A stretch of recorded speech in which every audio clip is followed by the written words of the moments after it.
L'info écho avec Capital. L'info pratique, Capital, école obligatoire dès 3 ans, fin de la sécurité sociale étudiante et nouveau taux de prélèvement à la source. Capital fait le point sur tout ce qui a changé en France au 1er septembre. Depuis hier, la facture de gaz a baissé pour 4,2 millions de foyers français avec une diminution des tarifs réglementés de 0,9%. Par ailleurs, dans les semaines à venir, une aide de 1 000 € devrait également être mise en place pour des ménagers. Réservée aux salariés les plus modestes, son montant devrait s'établir autour de 1 000 €. Retrouvez tous les détails sur capital.fr. Le coup de gueule est poussé par l'avocat de Carlos Ghosn contre le procureur de Tokyo. Dans une tribune publiée dans le journal du dimanche, maître François Zimré dénonce des manquements à l'impartialité et estime qu'il est temps de dénoncer les violations des droits de l'homme dont le procureur de Tokyo se rend coupable. L'avocat accuse également le magistrat d'avoir tout fait pour enraciner l'idée de la culpabilité de son client.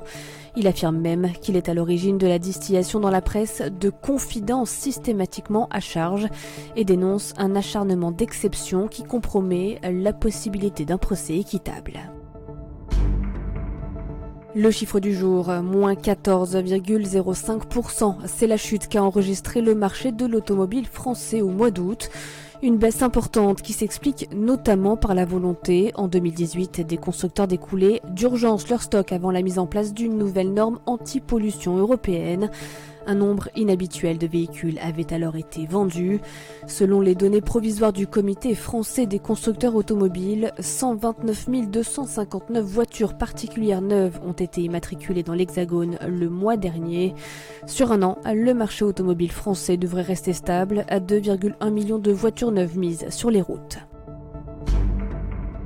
On termine avec la Suède qui veut taxer ses banques pour financer son armée. C'est le ministre de la Défense qui l'a annoncé. Cette annonce intervient dans un contexte de montée des tensions avec la Russie. La Suède a ainsi annoncé son intention d'augmenter de 5 milliards de couronnes suédoises, soit 463 millions d'euros, ses dépenses de défense d'ici 2022. La 22e puissance économique mondiale devrait puiser une partie de ce budget dans l'un de ses secteurs les plus lucratifs, les banques. Selon le ministre de la Défense, les 4 plus grands établissements financiers du pays ont enregistré un bénéfice de 112 milliards de couronnes l'an dernier, soit 10,4 milliards d'euros. C'était l'info écho avec Capital.